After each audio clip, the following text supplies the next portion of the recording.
Sorry. So hello, everyone. Welcome, welcome, welcome. I am glad to be with you today. My name is Chris Hampton, and I'm Champ I Am. And Champ I Am as a organization, my goal is to help you to recognize your purpose and your potential, and encourage you and empower you to pursue it. Okay. So what we're going to talk today about is you need a new circle. And that's the title of this message, is you need a new circle. You've been challenged today to basically reinvent yourself. When you go into that first session, you were challenged in some way to look at yourself and say, I'm going to be different. Now you're motivated. You see a new picture of who you are and who you're called to be and what you're supposed to be doing. And all of a sudden you're like, okay, I'm embracing that power. I'm embracing the power that's on the inside of me to accept this new role. I'm going to be an entrepreneur. I'm going to start a business. I heard somebody say, I'm starting to write that book. So I'm getting that book out of me. I'm going out there and I'm taking my ministry outside of the walls of the church. I'm starting to expand or redefine my brand of who I am. I'm recreating myself because the self that I was not enough for the season that I was in. So now I'm at a transformation. There's a new me, and a new me is about to meet a new world. No matter how you look at it, the changes that you're making today, you're not going to go back to what you used to be, right? That's the old you. What's happened yesterday is the old you. It's not going to go back to the old you. You're going to leave this session fired up, ready to make changes. But what's going to happen is you're going to go back you're going to go back with your big dreams. You're going to go back and you're going to say, I got the dream. I got the picture. I see where I'm supposed to go. I got the vision. God re-sparks the fire on the inside of you to now get the book out, to now go beyond where you're at. And what's happening right now is you're going to go back to a circle that's too small to hold you. So if you can mute your mic, Miracle, you're going to go to and get a circle that's too small to hold where you're at. You realize that you need a bigger circle of influence and support. Here's the challenge of growing where you're at. This came out of a lesson that I taught a while ago called Growing Beyond Your Backyard. 5 years ago, I connected with Pastor Monica. And the reason why I was connecting with Pastor Monica was I accepted my call that I was going to a speaking brand. And I said I was going to be a motivational speaker. I said I was going to be an empowerment speaker. And this is what I was going to do. But when I got out in my circle, I said this. Well, who's going to hire me? No one knows my name. Right? They said, what am I going to say? Nobody knows who Chris Hampton is. Champ I Am didn't become a brand yet. I didn't realize that as soon as I tried to step out and do something, I realized that I went to my first batch of people with my mama, my brother, and some people in church. And then I realized that I wasn't going anywhere, and that the reason why I wasn't going anywhere was because my backyard was too small. And that's the challenge that we're going to face with our growth. And when it comes to growing in your backyard, is you're going to run into these challenges. One, you're too new. And that's a realistic challenge. You're too new. You just started your business. You're too new. Nobody knows you. So when you're dealing with that challenge of being too new, expect that it's not going to happen overnight. A lot of times what happens is we try to start a business or we try to start something and we think that because it's like a microwave generation that automatically everybody's supposed to flock and love you. But nobody's going to sit down on a chair that's not been tested. So part of you building your brand is realizing that in the newness that you have to build credibility. So it takes, the people that are knowing you are not ready to test on you yet. You may sell your mama your product. You may sell your first book to your uncle. You may sell your first book to your pastor. But then you got to build marketing to go beyond that small group. Okay? Another challenge is this is not your first rodeo. And what I mean by that is you've tried numerous business products before. This is not your first one. So when you were selling Cutco knives, or you were selling paparazzi, or you were selling all these different things, and everybody had sold you, and the way that you marketed yourself was, this is it. This is the big thing. You didn't say that this is another stream of income. You didn't say that this was another party. The way that you branded it was, this is it. And then what happened is you quit it. So your circle is looking at you and saying, well, this is just another business adventure that they just stopped and go. They don't have it. Why am I going to get emotionally attached to you just for you to let me down again? So this is not your first rodeo. So when you understand this principle when it comes to the rodeo, is every time you start you go into a reset, meaning that you're going to start a new business, or start a new brand, or start a new venture. When it comes to your influence, you go back to square zero. You go back to square zero. That means you don't go back to where you left off. It means you got to start building again, and building that circle again, and rebuilding your reputation again. It doesn't start over, and it doesn't start over where you left it. Excuse me. The next step is, the next challenge that you face is that your current circle is too familiar. This comes to like the people that are close to you. And I remember when I was first speaking, I would say, I'm going to be a motivational speaker. And the people in my circle was like, you've been saying that for years, but I'm really going to do something about it. So now your circle, you have to prove to your circle that you're not just selling wolf tickets, right? So if you can mute your phone, you mute your speaker, Thomas. So you're building a brand. So you're building that circle, that backyard. Okay? You're too new. This ain't your first rodeo, and your circle is too familiar. I realized that as a speaker, I needed to step outside of my comfort zone. I had to step out of my backyard, and how I began to grow my reputation to now that it's national, and I'll be doing my first international speaking engagement this year. Now I'm international, okay? It took me 5 years to get there, but what I had to do was I had to get beyond the pool that I was in, beyond the circle that I was in, and start to build. And that's where networking comes in. Now, when we talk about networking, most people think about the term networking. They're thinking of, I go to a networking event and I'm giving my card away so that people will know who I am. Okay? That's not what we're calling network. Networking, we're going to define networking like this. Networking, from Merriam-Webster's definition, says networking is the cultivation of productive relationships.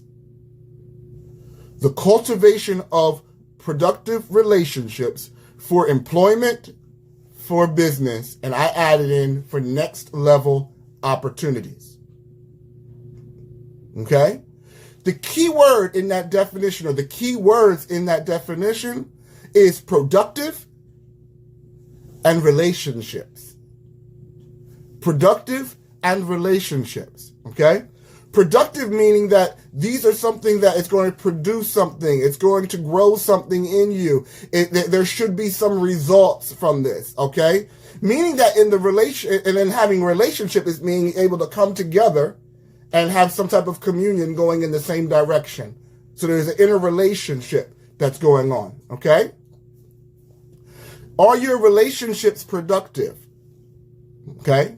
Are they growing you? Are they building you up? But then when you bring the relationship side of it, it also says there's a responsibility on your side that relationships are supposed to go both ways, right? So you need networking to build your circle. But your networking is not just confined to the business sense or the business realm. I don't want you to phone in. If you are thinking about your understanding of networking was, I'm just giving the cards away, that's the lowest form of networking. Because networking is about building and developing relationships. Okay? My day job is I sell insurance for a living. Okay? That's my one of my resources, okay? So how I knew that I need to build a relationship there is if you ever work for more than one company, they all try to get you to sell 50 people. So they say, I need you to get a list of 50 people, put 50 people on there, and then you got to sell those 50 people. But if you already sold your first 50 people, and then you move to company B, you're not going to take the people from the other company and just swap them from one company to the other. That's the reason why you have to learn. I took that principle from my work, and now I'm applying it to my life, because you just can't be swapping. Okay? It's about building these relationships that go next level. Am I going too fast? Are we okay? Okay, cool. Okay. So the other portion of building your circle, and the reason why you need to build circles, a bigger circle, is the favor factor. Okay? Say favor factor. The favor factor is when you need someone's influence, their skills, their knowledge, and abilities. Okay? You need their influence, skill, knowledge, and ability to do what you could not do on your own. Say favor factor. So with the favor factor that we're talking about is in these relationships that you are building it in such a way that you're trying to make connections with people that are going to be opening doors for you. Okay? Because your vision of how you see yourself is too small. If you can do it by yourself, it's too small. When I look at Chris Hampton and Champ I Am, I'm looking at an international speaking platform. But when you look at where I live, I came from a small area called Sicklerville, New Jersey, which is not that big of a town.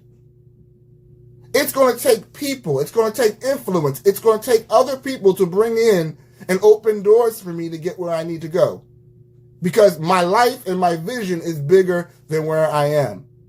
Your vision is bigger than where you're at right now, and you need people.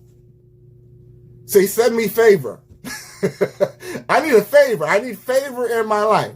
But favor doesn't come just because you need it. There are certain things that activate your favor. Okay? So you need a network.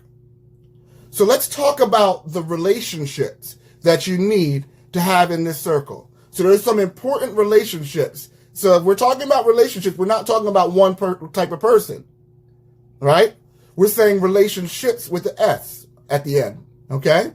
So I'm going to name 6 types of relationships you need in your circle. Okay? First, you need, they call the aspirant peers. I'm going to just take that word out and just say, you need the purpose tribe. So right now you say, number 1, I need the purpose tribe. I need the type of peers that are in my life, okay, that are going where I'm going. They are going, they are who I want to be like. They're going in the direction. They're not far ahead of me. They're still close enough that we can push each other and keep each other accountable. And we support one another. Okay? The problem is that we disregard these relationships a lot of times because right now, even though I am speaking right now, you are my peers. You're actually in the purpose tribe.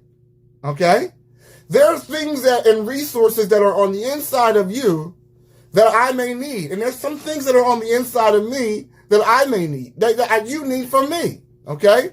And what we do is if we're building a relationship, we are open to one another and we're open to helping one another. We're open to seeing each other succeed. Here's the problem.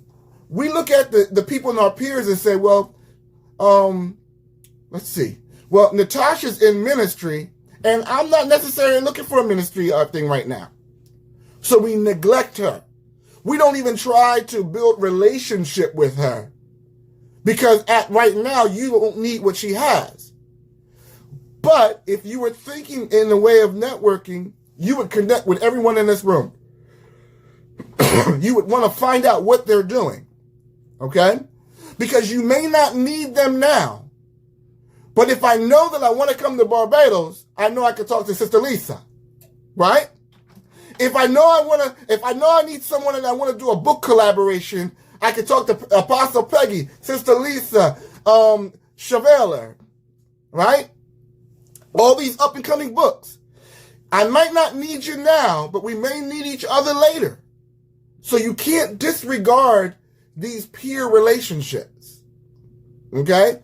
Every time you come to a mastermind group, we should be looking to connect with one another. And I was in a mastermind group, and the lady didn't want to talk business with me, didn't want to talk anything with me, because she was so focused on the person that was in front of her. And then when she said, well, I don't want to network today.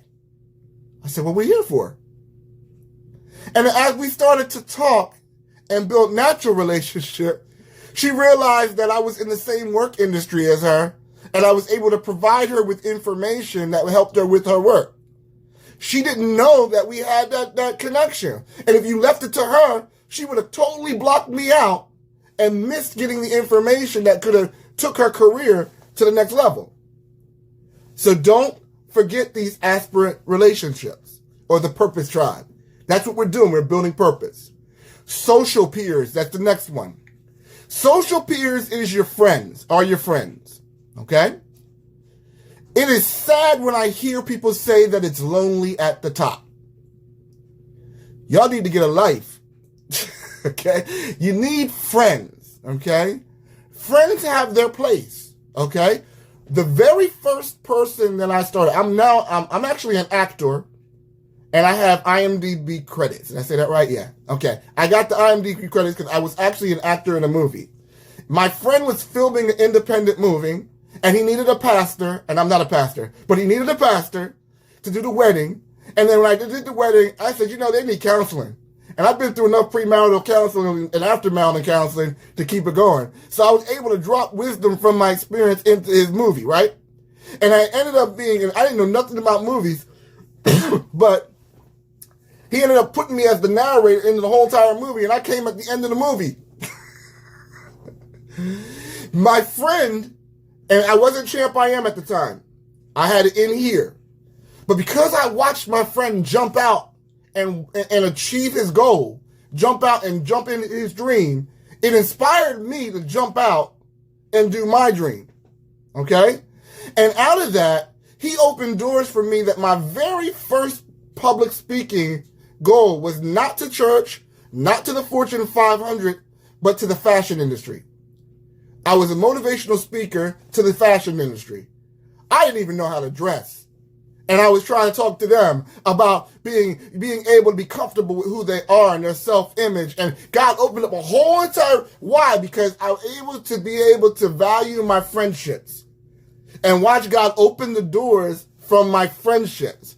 You see, what you're doing with these different relationships is making yourself available so that God can open the doors so that these friendships, that these different relationships can give you different doors, but you're neglecting them because you're looking too narrow. Open up your narrow, open up your circle. The next one is mastermind groups. Okay? Mastermind groups are where like-minded peers get together and grow their craft. Iron sharpens iron. These groups are great because they create an environment of accountability and exposure. In Pastor Monica's was my first conference 5 years ago that I ever spoke at. My first conference. Okay? It was joining that mastermind group where it put a demand and accountability, and she gave me the opportunity and it gave me exposure. So make time to invest in yourself, to join groups like this, and get LinkedIn at the very first time that you can, because these are important parts of your life. The next one is teachers. You need teachers, okay? They can be the extension of the mastermind group. They can be inside the mastermind group, but you do need teachers.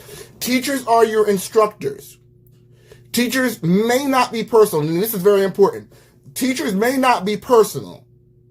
They're concerned mainly about giving you content that they have to share. So it's all right. Don't get your feelings hurt that you're in a teaching environment and there's no personal relationship, because you're not there for the personal relationship. You're there for the content. They'll share their expertise through blogs, podcasts, courses, and interviews. Okay? But here's the difference. You need to know the difference between these two. You need to know the difference between a teacher and a mentor. Because you need a mentor. Okay? You need a mentor. Mentors are like teachers, but with teachers you have personal access. Okay? They make themselves available to pour into you. They're transparent, they're open, and they're willing to share their successes and failures. Like, I appreciate Pastor Monica, and even with the first half of this session, from a speaking side, I'm going to be in her position. But to see how she's handling this in excellence, how you can handle a situation where things don't go the right way, be open, honest, fess up to it, and be able to keep it moving. Those are the lessons that we learn from mentors. Those are very important relationships that you need. And the last one is family. Family is that two-edged sword. They can love you. They can try to pull you down. Now, I remember when I was in high school, my mom, I was learning. I'm a singer too. I got a lot of talents. Okay. Okay. So I'm a singer, and I just realized that I had to sing, and someone realized that I had potential. So we joined the group. So it's back in the 90s when Boys the Men and Guy and all were out there. We had the groups. So this group, and I'm a Christian dude, so all I knew was gospel. So I was choir boy from the 5 Heartbeats. All I knew was gospel. And then they brought me into the R&B realm. So the guys are bringing me in the group, and all I had was this churchy voice. And I brought them back to practice. And my mom walks into the garage and hears all these guys sounding like the original singers, and they got the church boy in the back. And she's like, and she says it right in front of my crew. She's like, "Why are you with them?" And I was like, "What do you mean?" She's like, "You can't sing like them." I was like, "Dad, my mom just threw me down right in front of my boys," right? She wasn't saying I couldn't sing. I'm like, "Well, why you got me leading praise and worship in church all the time?" You know? It was like, but she was trying to say that I could not sing at their level. But they saw the potential in me. And they ended up kicking me out the group anyway. But the guy that brought me in the group, and this was back in high school, he said, "Go to chorus." He said, learn the techniques of singing. And I did 4 years of chorus. My senior year, I started a gospel group.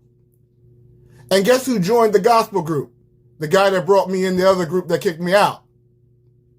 What I mean by that was your family sometimes may bring you up and down. But it was my mom. She made it up because when it was 5 years ago, she paid for my first membership for Pastor Monica. So she learned from that lesson never to put me down again. She said, and I put it in my book too, so it's in print. So she's like, "Oh, I feel bad I ever said that." But family, sometimes they'll do that because they're familiar with you. The reason why I gave you those relationships was because you need to know what the expectations to have on these relationships, because there's nothing worse than putting a bad expectation, a false expectation on a relationship that was never meant to be there. You'll get your feelings hurt, you get church hurt, you get all types of hurt because you're trying to expect water from something that's not meant to give you water at that time. Does that make sense? So, how to make best of these relationships, and then we're going to wrap up. How to make best of these relationships. Relationships should be symbiotic, not parasitic. They should be symbiotic, not parasitic. Symbiosis means that we are getting something from this relationship together. I'm not saying that you'll have things where you're giving, but if you're in a situation where you are constantly giving, and you're not getting anything in return, that's a parasitic relationship. If there's always a withdrawal and no deposit, this is unhealthy. Okay?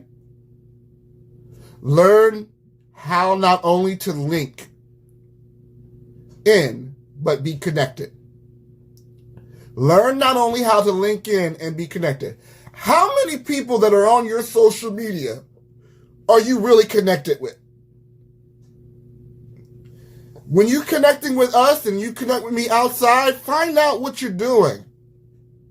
Find out what we can do together. Use the word collaboration, where we can come together and collaborate. Okay? Link in. Again, you may not always need me, but one day you might. And if you come out of nowhere and I'm like, well, who's this? And we built no relationship, what's going to happen? You're not going to get the best. Here's the other thing. Get rid of the what's in it for me mindset. If you are saying what's in it for me all the time, you are the parasite. Again, we should be looking for collaborations. Okay? The last one is seek influence, not affluence.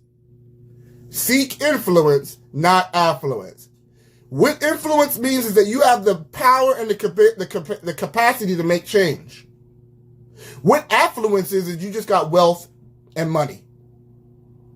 And what happens is, whether it's a main speaker in the room or it's somebody that looks like they got money, just because they have the money doesn't mean they have the influence. Don't make a beeline to the first person and you pass all the people that God has put beside you to be a resource to you. But you go because you want the appearance of affluence. And you find out that affluence person is only into it for themselves. So look for influencers. People that are expanding their circle. They're making genuine relationships. Always evaluate your circle and ask yourself, what is the season that you're in?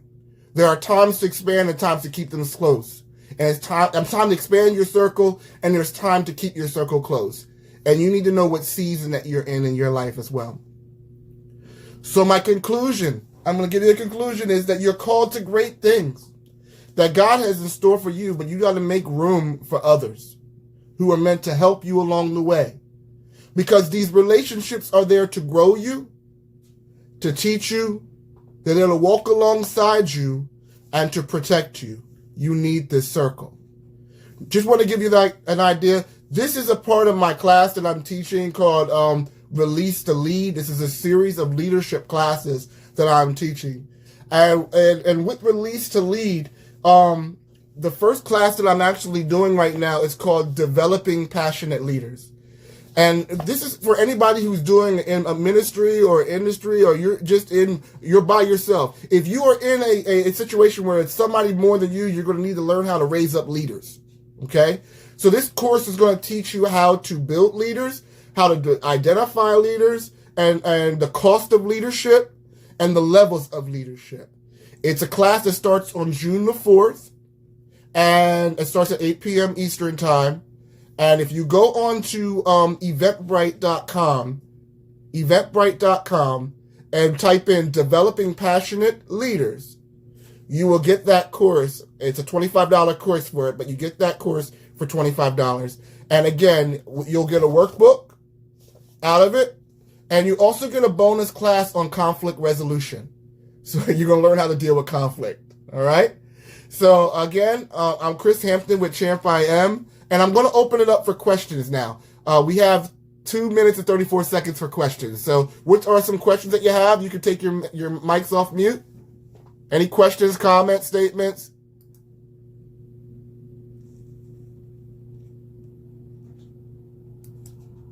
Hi. Just want to say that I thoroughly enjoyed your session, and I'm truly motivated by it. So thank you so much. Oh, thank you. Thank you. And let's make sure that we connect. You can connect with me on Facebook, Christopher Charles Hampton. I want to see y'all. I want to connect with y'all. I want to build relationship with you as we grow. My philosophy is that we grow together. Mm-hmm. Anyone else? Thank you. This was very informative. I appreciate your time. Thank you. Thank you, Natasha. And let us know when you were writing your book, Tasha, right? Take you off of mute. I have 2 books. I have one that I'm writing now. The first one is Cries of a Broken Man, Screams of a Broken Woman. And the second one is Against All Odds, Dealing with ADHD. Great. Please, some of you are actually on here afterwards. My first book is coming out in June. So please connect with me again on social media. You can also connect with me at @ChampIamSpeaks. And with that, it's called Everyday Leadership for Everyday People. And again, the purpose of that book is showing that everyone is a leader. Everyone has influence. and your dreams, your visions, and your purpose are meant to be able to impact the world around you. So I would love y'all to be some of the first people that would buy that book, and again, share that book with many people as well. Anyone else? We have 47 seconds left. No, awesome. I just wanted to say an amazing job. Thanks so much for pouring into us. Oh, thank you. Is it Minister Deidre? Thank you. Yeah, thank you. Yes, I was going to say the same thing. And were you at the Valentine's Day event this year? No. Not this year. I have that type of face where everybody says I look familiar. Awesome class. Gonna make me rethink the way that I handle just scrolling on Facebook. I'm gonna start making some connection. Great points. I want to connect, Pastor Apostle. I want to see you. I don't want to be another 5 years, okay? Yeah. All right, we're about to return to the main session. Thank you, everyone. Thank you. You blessed me as much as I hopefully have blessed you. Thank you. And let's connect, not just link. Connect. Yes.